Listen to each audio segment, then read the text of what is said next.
ఉన్నటువంటి వాక్య భాగము 1 కొరింథీ 11:28. బహుశా అందరికీ కంటవచ్చు కదా, చదువు.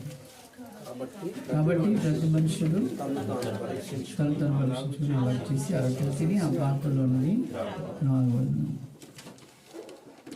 ఆ పై వచ్చినని కూడా చదువుకుందాం.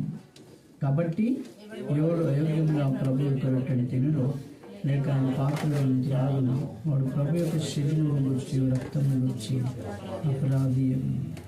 ప్రభు సాయం కొరకే మనం ప్రార్థన చేసుకుందాం. ప్రేమగల తండ్రి, పరిశుద్ధుడైన మా దేవ, నీకు వందనములు చెల్లిస్తూ ఉంటున్నాం.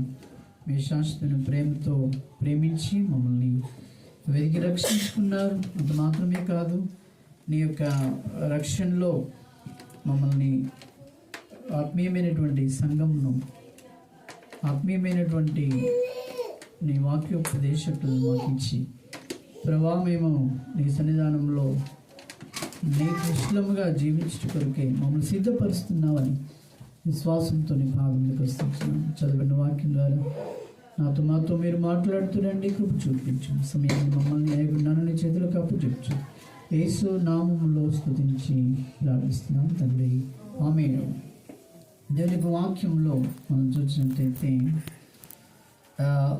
దేవుడు మనల్ని ప్రేమించి ఆయన మరొక సంవత్సరము లేకపోతే మరొక దినాన్ని, ఈ దినమును మనకు అనుగ్రహించినాడు. ఈ సమయంలో దేవుడు మన నుండి ఎక్కువగా ఆశించేది ఏంటంటే ద్వితీయోపదేశకాండము 6వ అధ్యాయము, ద్వితీయోపదేశకాండము 6.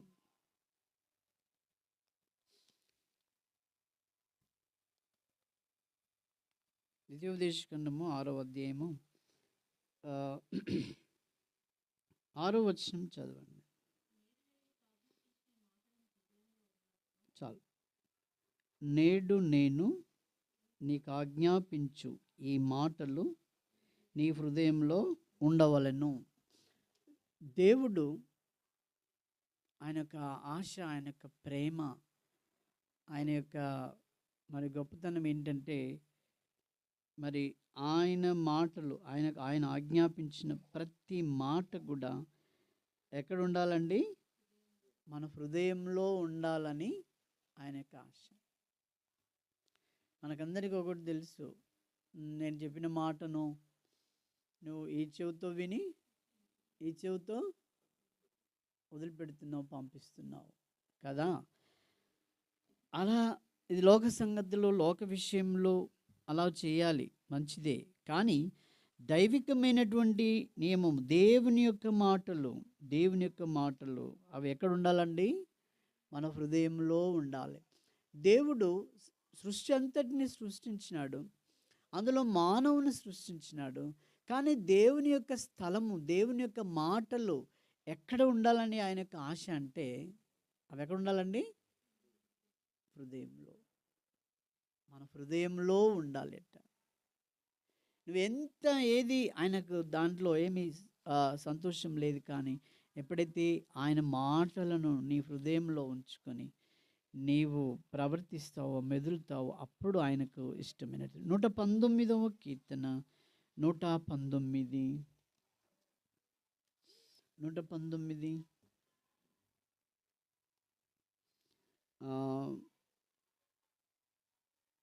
11వ వచనం కదా, చూడండి.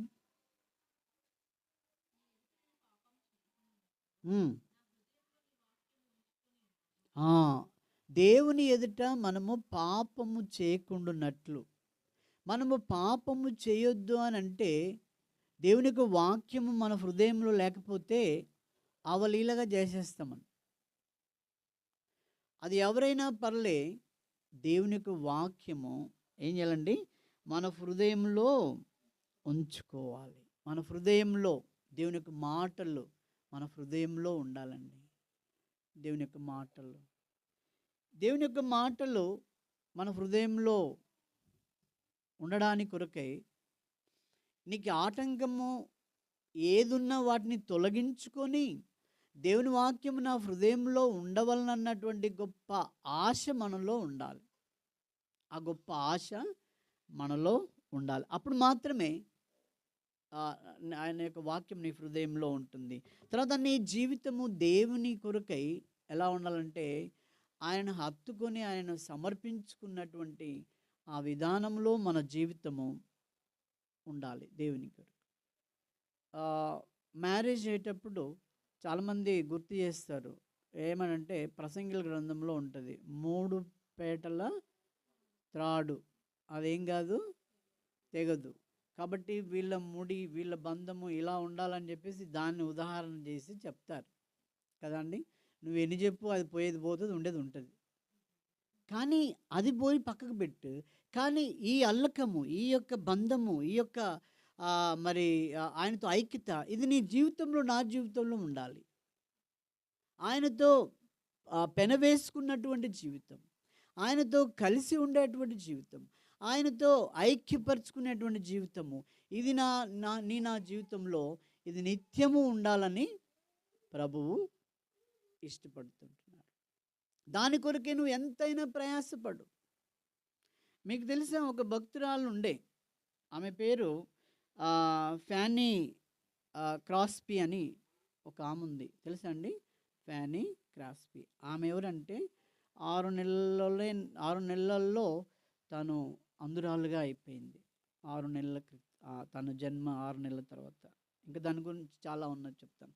కానీ ఆమె ఏం చేసిందంటే, దేవుని కొరకైనటువంటి ఆశ, దేవుని కొరకైనటువంటి ఆరాటము, దేవుని కొరకైనటువంటి ఎప్పటికీ కూడా తను ఎంతో ఆశతో ఉండేది. తర్వాత తను బైబిల్, తను గుడ్డిగా ఉండి కూడా వాళ్ళకు ఉంటుంది కదండి, గుడ్డి వాళ్ళకు బైబిల్ ఉంటుంది కదా.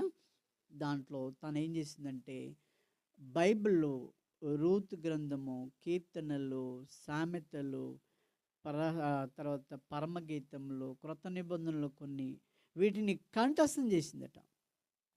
వాటిని ఏం చేసిందండి? కంఠస్థం చేయగలిగింది. అంటే ఏంటి? అలా కంఠస్థం చేయడం ద్వారా ఏమవుతుందండి? దేవుని యొక్క మాటలు మన హృదయంలో ఉంటాయి, మన హృదయంలో భద్రపరుచుకుంటాం. దేవుని యొక్క మాటలు, ఇప్పుడు పరిశుద్ధాత్ముడు సహాయం చేయాలి అని అంటే, ఆ దేవుని మాటలని జ్ఞాపకం తెస్తూ ఉంటాడు. నువ్వు మాటలు నీ హృదయంలో ఉన్నట్టయితే, మనకు ఎన్ని వచనాలు కంటత ఉన్నాయో అడగొచ్చా? అది మీ అంతరాత్మకే తెలుసు. మనకి ఎన్ని వచనాలు కొన్ని కంటతగా ఉన్నాయి. కొందరికి జ్ఞాపశక్తి ఎక్కువగా ఉంటుంది, కొందరికి తక్కువ ఉంటుంది.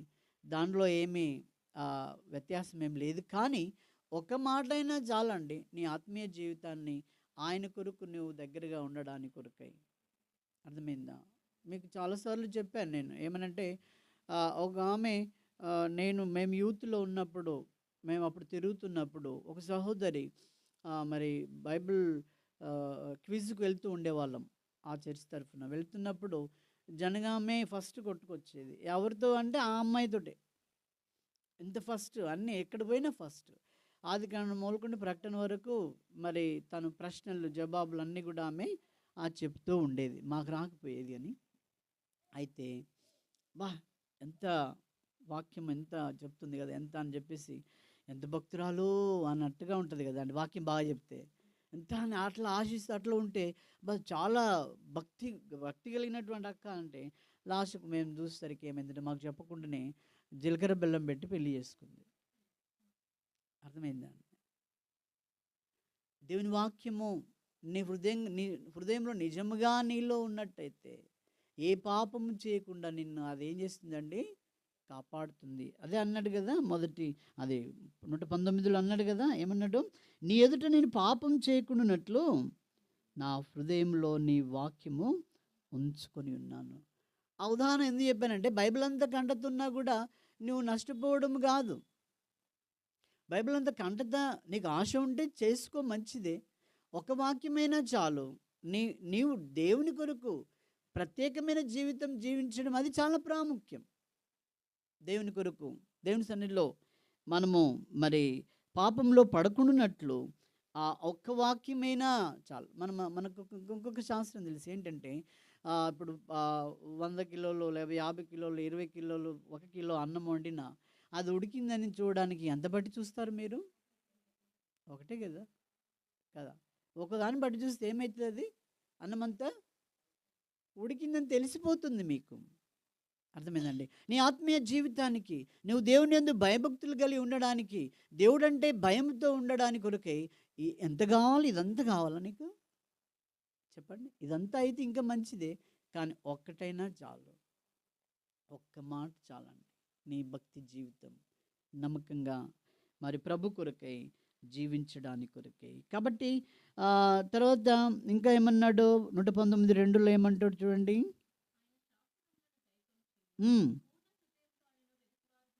చాలు. ఆయన యొక్క శాసనములను గైకొనుచు, ఆయన యొక్క మాటలు, ఆయన యొక్క బోధ ఇవన్నీ కూడా మనము వింటూ గైకొనుచు, మనకు అందరికీ తెలిసినటువంటి వాక్య భాగమే నిర్గమ 20లో ఎన్ని ఆజ్ఞలు ఉన్నాయండి అక్కడ?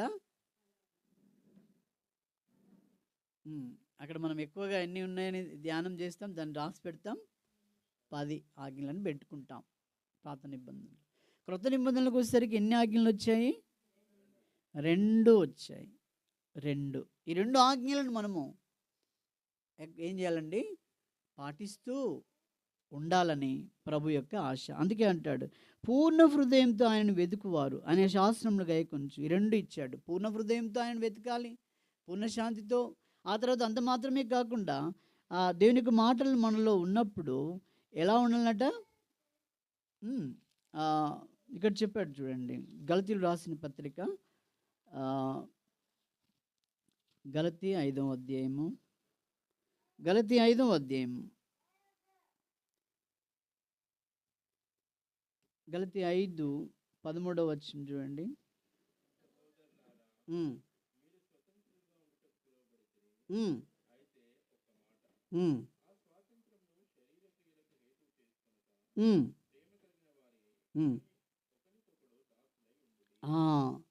మీరు స్వతంత్రులుగా ఉండటానికి కొరకు పిలువబడ్డారు. ఆ తర్వాత క్రీస్తులో మనము స్వతంత్రులంగా చేయబడ్డాము. 5వ అధ్యాయం 1వ వచనంలో మాట చూడండి.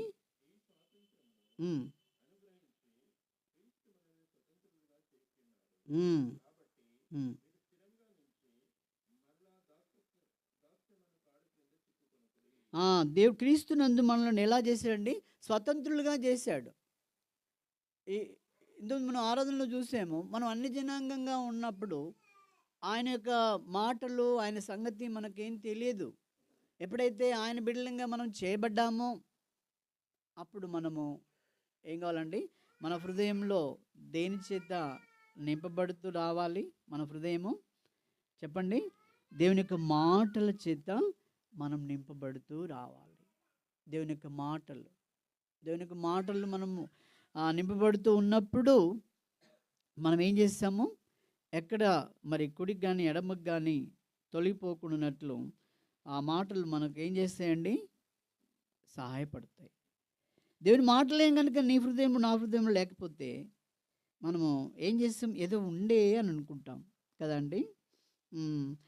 తర్వాత ఈ తల్లిదండ్రులకు ఈ విషయాల్లో, అన్ని విషయాల్లో, లేకపోతే లోకంలో మనం ప్రేమ లేని వారముగా ఈ లోకంలో జీవిస్తున్నామంటే దేవునికి మాటలను మనం ఏం చేస్తూ వచ్చామో మర్చిపోయాము.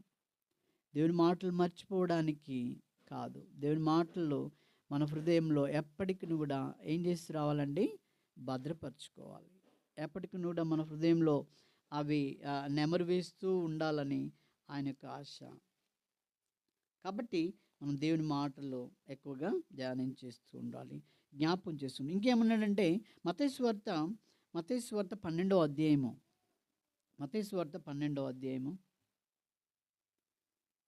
మత్తయి సువార్త 12:33 నుండి చూద్దాం. చెట్టు మంచిదని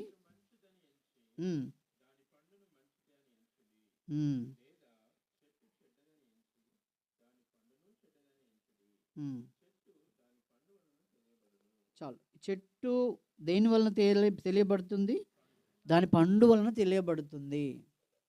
దాని పండు వలన.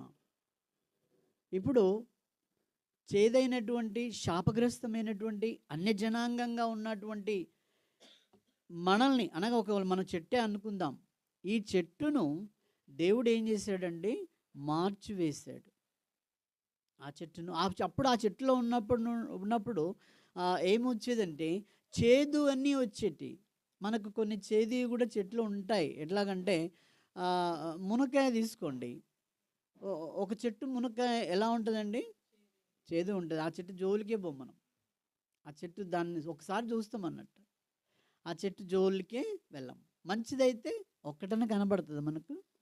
తీయగా మంచిగా ఉన్నట్టయితే ఒక్కటి కనబడదు, తీస్తూ ఉంటాను. అందుకనే సాధు సుందర్ సింగ్ ఒకసారి ఏమన్నాడంటే ఆయన పిల్లలందరూ కూడా ఏం చేస్తారండి, జామ చెట్టు లేకపోతే మామిడి చెట్టు దగ్గరికి దాని కింద వెళ్తున్నప్పుడు ఆ పండును చూసి ఆ పిల్లలు ఏం చేస్తారండి, రాయి తీసి దాన్ని కొడతారు. ఆ రాయిని తీసి ఆ పండును కొట్టినప్పుడు ఆ చెట్టు ఏమిస్తుందండి? పండే ఇస్తుంది కదా. ఆ చెట్టు ఏమిస్తుంది? పండే ఇస్తుంది. రాయిని ఇస్తుందా? రాయిని ఇవ్వదు కదా ఆ పండు కొరకు. అంటే ఆ చెట్టు మంచిదని ఎంచి దాన్ని రాయితో అయినా కొట్టి అది కావాలని తీసుకున్నటువంటి ఆ సందర్భం. అయితే ఇప్పుడు నీవు ఆత్మీయమైనటువంటి చెట్టుగా మారిపోయావు. నీలో ఆత్మీయత రావాలని ఆయన యొక్క ఆశ. అందుకొరకే మత్తయి సువార్తలో ఈ ఉదాహరణలన్నీ కూడా చెప్తూ వచ్చాడు. కాబట్టి నువ్వు ఏ చెట్టుగా ఉన్నావు? నీవు నీ యొక్క చేదైనటువంటిది, నీ యొక్క కరుకుతనము, నీ యొక్క మొండితనము, నీ యొక్క ప్రేమ లేనితనము, ఈ చెట్టులో ఉన్న నిన్ను తొలగించి ఆయన ఏం చేశాడు? గలతీయులకు రాసిన పత్రిక 5వ అధ్యాయంలో ఒక మంచి ఫలమిచ్చే చెట్టుగా నన్ను చేశాడు. అర్థమైందా అండి? ఇప్పుడు మామిడి చెట్టు పండును రాయితో కొడితే అది పండు ఇస్తుంది కదా. అలాంటి ఆశతో ఆయన పెట్టాడు అక్కడ. నిన్ను రాళ్ళతో కొట్టేవారు ఉంటారు, నిన్ను హింసించేవారు ఉంటారు. మరి నేను జాన్ బన్నెన్ గురించి చెప్తూ వచ్చినప్పుడు ఆయన దేవుని యొక్క వాక్యాన్ని బోధిస్తూ ఉంటే ఆ రాజు ఆయనను బంధించాడు. 12 సంవత్సరాలు జైల్లో ఉన్నాడు ఆయన. ఆ జైల్లో ఉన్నప్పుడు నిన్ను విడుదల చేయాలంటే నువ్వు బోధించొద్దు అని చెప్పాడట. నేను విడుదల చేయాలంటే ఏం కావాలి? నువ్వు బోధించొద్దు అన్నాడట. ఆయన ఏమన్నాడంటే, నువ్వు నన్ను ఇప్పుడు విడుదల చేసినా కూడా నేను ఇదే బోధిస్తా ఆయన యొక్క సిచ్యువేషన్. అంటే ఏంటి? ఆయన దేంతో నింపబడ్డాడు? దేవుని యొక్క ఫలముల చేత, దేవుని చేత నింపబడ్డాడు. కాబట్టి ఇప్పుడు ఆయనలో పలకరించిన, జైల్లో వేసినా కూడా ఏముందండి? ఆ ప్రేమ, దేవుని యొక్క వాక్యము, దేవుని యొక్క మాటలు. సో అది కావాలని కోరుతున్నాడు దేవుడు. అందుకొరకే నీకు 2026 ఇచ్చాడు. ఈ దినాలు ఇస్తూ ఉంటున్నాడు. నువ్వు మంచి చెట్టుగా ఎదగాలి. నిన్ను చూసినప్పుడు ఇదిగో దేవుని యొక్క చెట్టు లేదు మంచి చెట్టు అనేది జనాలు నీతో చెప్పాలా నిన్ను. ఏం చెట్టు అండి అది? అది అన్ని విధాలుగా ఏ ఎండకు ఆ గొడుగు పడుతుంది ఆ చెట్టు అనొద్దు. అర్థమైందా అండి? ప్రేమ అవి నువ్వు కనపరచాలి. ఆ తర్వాత ఏమన్నాడు ఈ చెట్టు గురించి విషయంలో? ఇప్పుడు చూడండి, అది 34వ వచనం నుండి.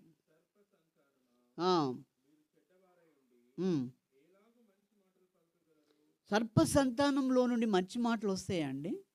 సర్ప సంతానం అంటే ఎవరు? అన్ని జనాంగము, శరీర సంబంధులు సర్ప సంతానము. వీరి నోటిలో నుండి ఒక్క మాట కూడా ఏం కాదండి, మంచి మాట రాదు. శపించుట, దూషించుట, నిత్యము అల్లరి చేయుట, ఇవన్నీ కూడా వస్తూ ఉంటాయి. దేని నుండి? సర్ప సంతానము నుండి. అయితే నీ అల్లరిని మానేయాలని, నీ అన్ని జనాంగ పద్ధతులు మారాలని, నిన్ను ఒక సాధువుగా చేయాలని ఆయన నీ కొరకై శాపగ్రస్తుడిగా మారిపోయి ఆయన వచ్చాడు. నిన్ను సాధువుగా చేయడానికి కొరకై. సర్ప సంతానంగా ఉంటే నరకంలో వేయబడతావు. నీ యొక్క బుద్ధులు సర్ప సంతానంగా ఉన్నట్టయితే కేవలము నరకానికి పాత్రుడవే. అయితే నేను నరకంలో నుండి, ఆ భయంకరమైనటువంటి ఆ అన్య జనాంగంలో నుండి తీసివేయడానికి కొరకై ఆయన వచ్చాడు. నేను హైదరాబాద్లో అటు ఇటు వెళ్తున్నప్పుడు అన్న వాళ్ళందరం కూడా వెళ్తూ ఉంటాం. కొంతమంది త్రాగుబోతులు, వాళ్ళకి ఆ స్థలం కూడా తెలియదండి, అలాగా పడుకొని ఉంటారు. ఎంతో భయంకరమైన స్థితి. చూసారా, ఈ లోకము పాపం చేత అలాంటి కనబడని స్థితిలో పడుకొని ఉన్న ఆ స్థితి, ఇంకా మరి మంచి వస్త్రములేసి, మంచి దుస్తులేసి, మరి యేసుప్రభుని నమ్మకుంటే వారి నోటి ద్వారా చెడు మాటలు, పడుకున్న స్థితిలాగానే ఉంటుంది. వారి దుర్వ్యసన మాటలు, భయంకరమైనటువంటి పాప జీవితం. ఇదిగో ఇటువంటి దాని నుండి, ఈ సర్ప సంతానము నుండి దేవుని సంతానంగా మార్చడానికి కొరకై మీరు సర్ప సంతానంగా ఉండి ఎలాగో మంచి మాటలు పలుకుతారు. మీరు నేను మంచివాణ్ణి అంటే కుదరదు. నువ్వు ఖచ్చితంగా యేసుప్రభు లేకుంటే నువ్వు సర్ప సంతానమే. నువ్వు మంచోడు ఏం కాదు. దాన ధర్మాలను చేసినంత మాత్రం నువ్వు మంచోడుగా? దేవుని వాక్యాన్ని చూసి చెప్తున్నాం. దాన ధర్మాల ద్వారా నువ్వు మంచోడి కావు, కానీ నువ్వు సర్ప సంతానమే. అయితే ఆ సర్ప సంతానానికి మహాభయంకరమైన శిక్ష ఉంది. కాబట్టి దాని నుండి నిన్ను తప్పించడానికి కొరకై దేవుడు నిన్ను ఏర్పరచుకున్నాడు. ఇంకేమన్నా చూడండి, మంచి మాటలు పలకగలరు, హృదయమందు నిండి ఉండు దాన్ని బట్టియే నోరు మాట్లాడును కదా. హృదయమందు నిండి ఉన్న దాన్ని బట్టి ఏమవుతుందండి? నోరు మాట్లాడుతుంది. హృదయంను దేంతో నింపుకోమని చెప్పాడు దేవుడు? హృదయంలో ఏముండాలని చెప్పాడు ఆయన? గలతీలో హెబ్రీలో మనం చూసాం కదా అండి. హెబ్రీలో మనం చూసాం కదా, ఏమని? నేడు నేను నీకు ఆజ్ఞాపించు ఈ మాటలు, 6వ అధ్యాయము 6వ వచనంలో, ద్వితీయోపదేశకాండము 6వ వచనం, నీ హృదయంలో ఉండవలెను. గోడల మీద కాదు, గోడల మీద ఉండడం చాలా మంచిది, మన సాహసంగా. ఫోటోలు కాదు కదండి. ఫోటోల కంటే దేవుని వాక్యం ఉండడం. ఫోటోలు మాట్లాడితే దేవుని వాక్యం మాట్లాడుతుందా? చెప్పండి. దేవుని వాక్యం మాట్లాడుతుంది. ఒకనాడు కాకపోయినా ఒక మాట చదువుతున్నప్పుడు అది మాట్లాడుతూ ఉంటుంది. ఫోటో పెడితే ఏమైనా మాట్లాడుతుందా? మాట్లాడదు. అందుకనే దేవుని యొక్క వాక్యాన్ని ఎక్కడ పెట్టుకుంటే చాలా మంచిది? గోడలపైన ఎందుకు పెడతామంటే, వెళ్తూ వస్తున్నప్పుడు కూడా ఆ మాట చదువుతుంటే మన హృదయంలో ఉండాలనే ఆశతోనే రాస్తాం. అర్థమైందండి? ఇప్పుడు ఉదాహరణ చెప్పాలంటే, మా భార్య ఫోటోలు, మా డాడీ ఫోటోని పెట్టుకున్నాను అనుకో, చూసినప్పుడు ఏడుపు వస్తుంది, అంత తప్ప ఇంకేం రాదు కదా. అయ్యో ఇట్లుండే సచ్చిండా అన్న ఏడుపు వస్తుంది. ఆ ఫోటోలు ఏం పని చేస్తాయి కదా? అవి పని చేయి. దేవుని మాటలు పని చేస్తాయి. దేవుని మాటలలో జీవం ఉంది. మనం జీవం కలిగినటువంటి వారంగా మరి ఉండడమే ఆయన యొక్క ఆశ. కాబట్టి ఆయన మాటలు మీ హృదయమందు ఉంచుకొని మరి పాపం చేయకుండానట్లు నువ్వు ఎలా ఉండాలండి? జాగ్రత్తగా ఉండాలని ఆయన యొక్క ఆశ. కాబట్టి మనం పాపం చేయకుండానట్లు ఈ లోకంలో దేవుని యొక్క వాక్యాన్ని మన హృదయంలో ఉంచుకోవడము ఆయనకి ఇష్టమైనటువంటి కార్యం. కాబట్టి ఇంకేమన్నాడు మత్తయి సువార్తలోనే 35వ వచనం, సజ్జనుడు తన మంచి ధననిధిలో నుండి సద్విషయంలోను తెచ్చును. సజ్జనుడుగా చేశాడు దేవుడు మనల్ని. దుర్జనుడు తన చెడ్డ ధననిధిలో నుండి దుర్విషయంలోను తెచ్చును. మనం సజ్జనులమా దుర్జనులమా? చెప్పండి. సజ్జనులుగా నిన్ను నన్ను ఎవరు చేశారు? సజ్జనులుగా ఎవరు చేశారు? దేవుడే. నీ చదువా, నీ డబ్బా, నీ యొక్క బలగమా, నీ యొక్క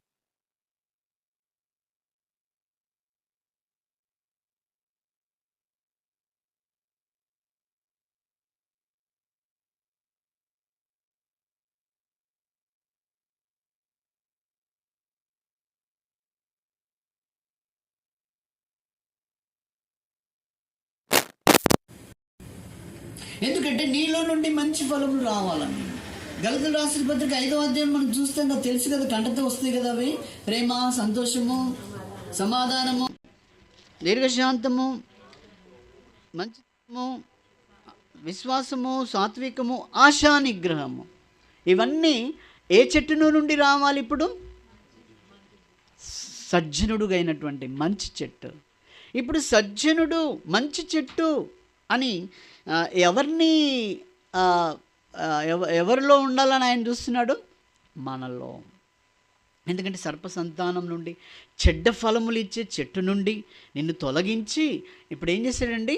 మంచి ఫలములు ఫలించేటువంటి చెట్టుగా నిన్ను చేశాడు. కాబట్టి ఇప్పుడు నీలో అంత మంచే ఉండాలండి. నీలో ఏముండాలి? ఇప్పుడు అంతా. కాబట్టి సజ్జనుడు తన మంచి ధననిధిలో నుండి సద్విషయములను తీసుకురావాలి.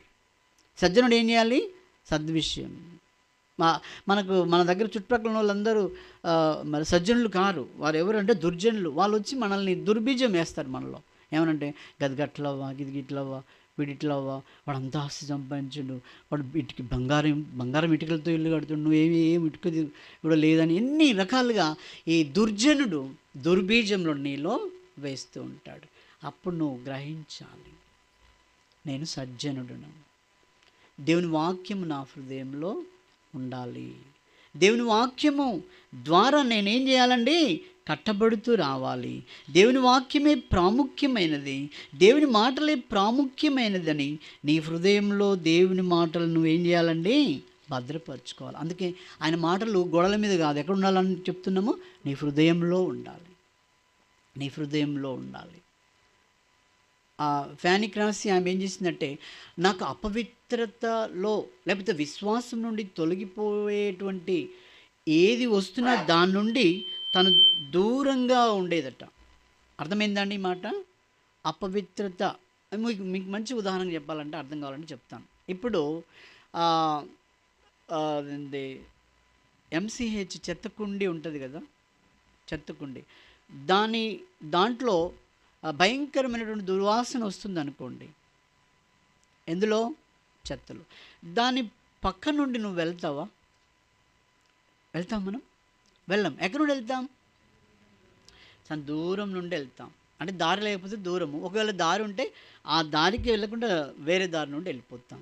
అదే అన్నట్టు, నిన్ను అవిశ్వాసుడిగా చేయడానికి కొరకై, నీలో విశ్వాసాన్ని తొలగించడానికి కొరకై దుర్జనులు, వారు ఎవరైనా కానీ యేసు ప్రభు లేని వారు వచ్చి నీలో దుర్బీజాన్ని విత్తుతూ ఉంటారు. మంచిగా అనిపిస్తాయి. అయ్యో ఒక ప్లాట్ కొనాలమ్మ అక్కడ హైదరాబాద్లో అంటారు, మంచి బీజమే అది అనిపిస్తుంది.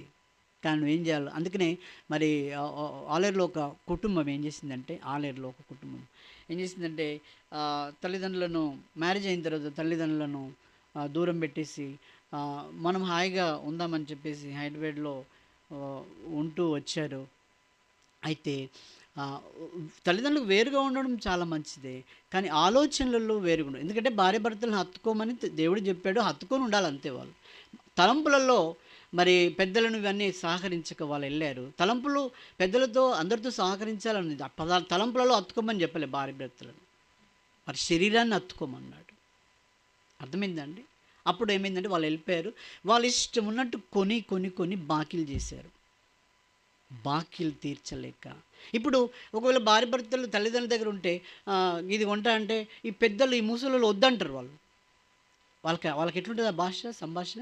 ఈ ముసలోళ్ళు ఇది వద్దంటారు, అది వద్దంటారు, ఇది వద్దంటారు. కాబట్టి వాళ్ళకి దూరంగా ఉండి మనం ఉండాలని అనుకుంటే వాళ్ళు చేశారు అప్పులు. చివరికి ఏమైందంటే తల్లిదండ్రులకు చెప్పలేక, సమాజానికి చెప్పలేక, పిల్లలిద్దరికీ వాళ్ళిద్దరూ విషం వేసుకొని చచ్చిపోయారు, కుటుంబం మొత్తం.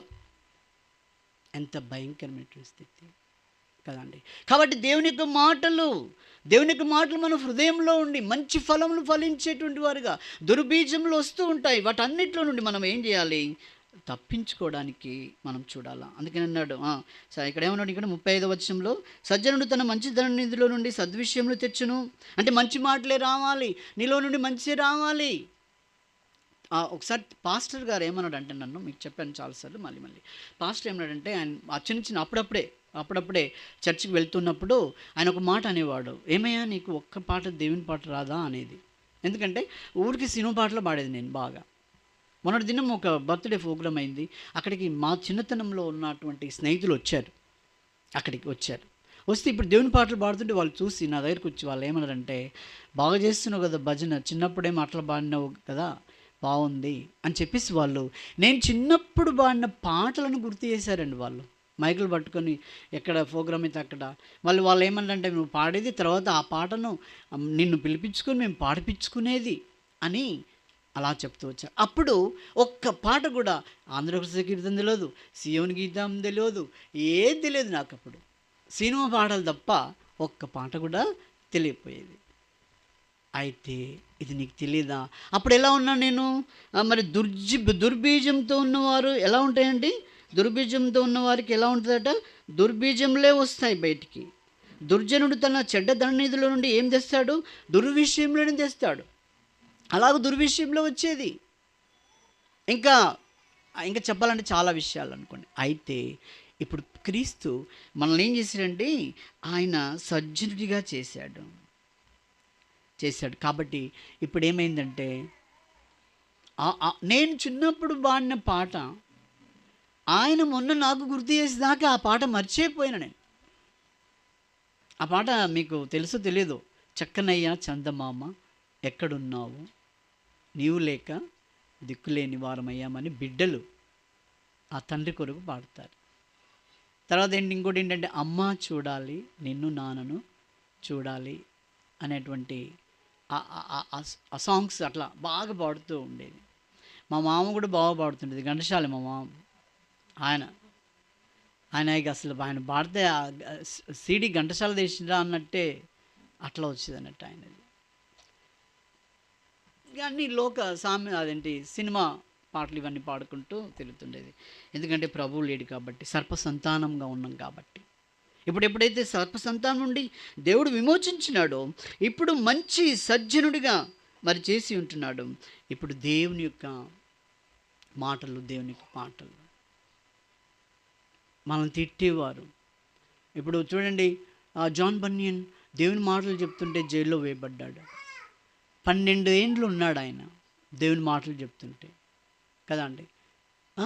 అయితే నీవు నీ తోటి సహోదరుల మధ్యలో, నీ తోటి వారి మధ్యలో ఇది దేవుని వాక్యము, ఇది దేవుని కొరకైనా నిలబడడం అనేది నువ్వు ఉంటే నిన్ను ద్వేషిస్తారండి వాళ్ళు.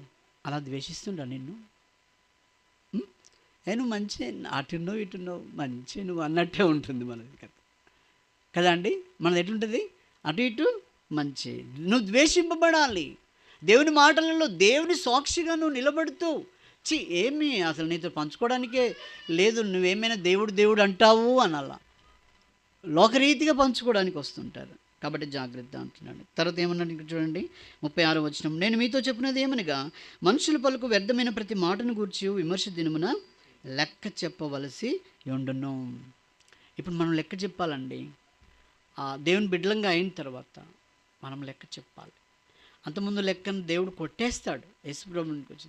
కానీ ఇప్పుడు దేవుని బిడ్డగా ఉన్న తర్వాత ఇంకా లోక సంబంధం గురించి మాట్లాడుతున్నావా, ఇంకా లోకాశల గురించి మాట్లాడుతున్నావా, ఇంకా లోకమే, అయ్యో వాళ్ళ లోకస్తులు ఎలా ఎదిగిపోతున్నారే, నేను ఇలా ఉన్నటువంటి చింత నీకుందా? అట్లాగైతే నువ్వు సజ్జనుడిగా చేయబడలేదు. కాబట్టి దేవుని బిడ్డలుగా మనము మరి ఉంటూ రావాలని ప్రతి మాట కూడా నీవు. అందుకనే దావీదు ఏమంటాడంటే, దావీదు నేను మౌనినై ఉందును అంటాడు. యేసుప్రభు కూడా ఎక్కువ శాతం ఎలా ఉన్నాడండి?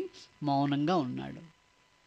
ఇప్పుడు పేతురు ఆవేశంతో అన్నాడు కదా, ఏమనంటే నువ్వు చచ్చేంత వరకైనా నేను చచ్చిన పర్లేగా నిన్ను గురించి నేను ఉంటానంటే ప్రభు ఏమన్నాడంటే ప్రేమతో నువ్వు నన్ను ఎరగవని ముమ్మారు చెప్తావు అప్పుడు కోడికి వస్తుందని అన్నాడు. కానీ ఓకే నీకు తెలియదా నువ్వు ఇట్లా అట్లా ఎగబడ్డాడు ఆయన మీదకి.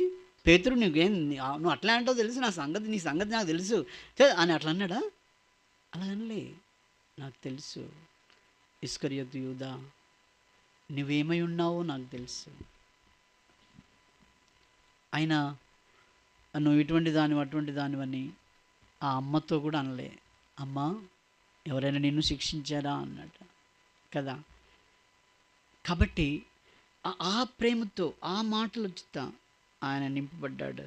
కానీ నువ్వు ఇలాగలాగని చెప్పుకోలేదు చాలా విషయాలు. తర్వాత ఇంకేమన్నాడండి 37వ వచనంలో, నీ మాటను బట్టి నీతిమంతుడు అని తీర్పు నొందుదువు, నీ మాటను బట్టియే అపరాధి అని తీర్పు పొందుదువు. జాగ్రత్త. దేవుడు నిన్ను రక్షించుకున్న తర్వాత ఆయన విలువైనటువంటి రక్తం చేత, రాత్రి సంఘ ప్రార్థనలో మేము చూసాం, విలువైనటువంటి సంఘం ఇది. మన సంఘం ఎలాంటిదండి?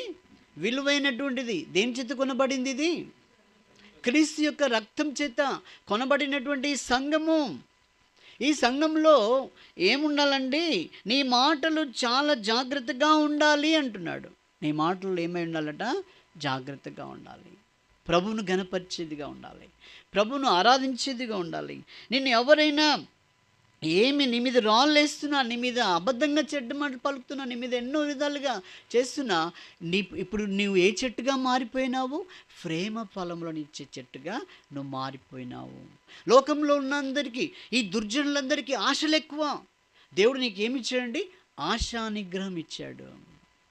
ఆశ ఉంటుంది కానీ నిగ్రహము. వీళ్ళు ఆశకు వెళ్ళిపోయారు, ఇష్టపడుకున్నారు. ఒక ఆమె మణిపూర్లో ఒక సహోదరి తను టీవీలో చెప్తూ వచ్చింది. ఏమనంటే ఆమె ఇంజనీరింగ్ స్టడీ చేస్తూ ఆమె ఏం చేసిందంటే అన్ని విధాలుగా ఈఎంఐలో కొన్నది అయిపోయింది. తన ఉద్యోగం కాస్త పోయింది. ఎవరిని అడగలే. తనకి తాను డబ్బు వస్తే ఎట్లుంటుందండి? ఎవరిని అడగాలి? తూకోనే అంటాడు తండ్రిని పట్టుకొని. తూకోనే అందరిని అంటున్నాడు. అట్లున్నప్పుడు ఏమైందంటే ఉద్యోగం కాస్త పోయింది. దేవునికి తెలుసు ఎప్పుడు నిన్ను ఉంచాలనేది. దేవునికి బాగా తెలుసు, తప్పించుకోపోలేము. అప్పుడు ఏమైందంటే చివరికి ఆ సహోదరి ఈ ఈఎంఐలు కట్టలేక దొంగతనానికి ఎగబడ్డది. దొంగతనానికి ఎగబడుతూ పట్టుబట్టినప్పుడు ఏంటమ్మా ఇట్లా చేసినావు అంటే, అయ్యా నేను ఈఎంఐల కొరకై ఇలా చేశాను అని చెప్తూ వచ్చింది. కాబట్టి ఆశా నిగ్రహము నిన్ను మంచి చెట్టుగా చేశాడు. ప్రేమ ఫలములతో నిండేటువంటిది, దీర్ఘశాంతము, సమాధానము, సమస్తమును, ఇవన్నీ ఈ ఫలాలే నిండి ఉండాలని మనం చాలాసార్లు కొన్ని ఇళ్ళల్లో, ఇక్కడ లేదు కానీ కొన్ని ఇళ్ళల్లో ఉంటుందంటే ఆత్మఫలముల చెట్టు ఆడబెట్టి దాని మీద అన్ని పండ్లు పెట్టి ప్రేమ, సంతోషము, దీర్ఘశాంతం అని రాసి పెడతారు. అక్కడ ఉంటాయి అంతే. అక్కడ ఉంటే చాలా మంచిది చూడడానికి, చదువుకోవడానికి. అవి ఈ లోపలికి రావాలట ఆయన. అవి ఏం చేయాలండి? అవి లోపలికి వస్తే దాని నుండి బయటికి రావాలి. అది దేవుడు ఆశించేది, గోడ మీద ఉండడం కాదు. నీలో ఫలించాలి, నువ్వు ఫలభరితంగా జీవించాలి. అదే నిన్ను కోరుతున్నాడు దేవుడు. కాబట్టి నీ చెట్టు ఎలా ఉంది? నువ్వు ఎలా పెరుగుపడుతున్నావు? కాబట్టి ఇంకా చాలా విషయాలు మనము ధ్యానం చేయొచ్చు కానీ సమయాన్ని బట్టి. కాబట్టి నిన్ను దేవుడు సర్ప సంతానము నుండి, చూడండి, ధర్మశాస్త్ర నిబంధన నుండి, అన్ని జనాంగం నుండి ఆరాధనలు మనం చూసాం. దేవుడు ఏం చేశాడు? మనల్ని మార్చివేశాడు, తన కుమారుణ్ణి పంపినాడు. కాబట్టి ఏ రీతిగా ఉన్నావు? ఎలా జీవిస్తున్నావు? ఆయన మాటలు గోడల మీద ఉన్నాయా? నీ హృదయంలో ఉందా? అది కావాలి. ఆయన మాటలు ఎక్కడ ఉండాలటండి? ఎక్కడ ఉండాలి ఆయన మాటలు? చెప్పండి.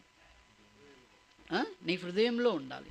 ఆయన మాటలు నీ హృదయంలో కనుక లేకపోతే మనము, దేవుని వాక్యం చెప్తుంది, పాపంలో పడడానికి ఒక లేకపోతే పాపంలో పడిపోతావు. నువ్వు ఉండవని ఏం లేదు, కానీ ఉంటేనే పాపంలో పడవట. కాబట్టి నేను ఆ హృదయంలో, మరి ఈరోజు ఎంత తారీఖు అండి? 4 కదా, 2026 4వ తారీఖులో వచ్చాం కదా. ఈ సంవత్సరం అన్న ఏం తీర్మానం చేసుకున్నారో నాకు తెలియదు, మీ అంతరాత్మకి తెలుసు. ఒక తీర్మానంతో నువ్వు ప్రవేశించావా? అలా ప్రవేశించినట్టయితే ఏం చేయాలండి? కనీసం దేవుని వాక్యం అన్న నేను ధ్యానం చేయాలి. మరి 1 జనవరి రోజు మనం విన్నాం, ఏమన్నాడు యెహోషువ? ఏం చేశాడండి? మీరు ఎవరేమన్నా కానివ్వండి, కానీ నేను నా ఇంటి వారును యెహోవానే సేవిస్తాము. అది జ్ఞాపకం పెట్టుకోవాలన్నాడు కదా. ఇప్పుడు ఏం చేయాలి మనము? ఏదేమైనా కానీ ఎవరి మాటలు ఏం కాదు, ఎవరి మాటలు మన హృదయంలో ఉండాలండి? దేవుని యొక్క మాటలు మన హృదయంలో ఉండాలి. ఆ మాటలు మన హృదయంలో ఉంటే మనకి ఏం సహాయం చేస్తుందండి? పాపంలో పడకుండా. ఈ దుర్జనులు ఎవరు, అవిశ్వాసులు ఎవరు, మనతో మాట్లాడుతున్నటువంటి విధానం ఏంటి అని మనం గ్రహించగలుగుతాం. అలాంటి గ్రహింపు నీకు ఇస్తాడు. ఆత్మీయ ఫలములతో ఆ చెట్టును మరి పెంచుతాడు. ఆ రీతిగా మనము ప్రభు కొరకై నమ్మకంగా ఆయన కొరకు జీవిస్తాం. మోకరించండి, ప్రార్థన చేసుకుందాం, పరీక్షించుకుందాం. యోగ్యంగా ప్రభు బలలో పాలు పొందుట కొరకై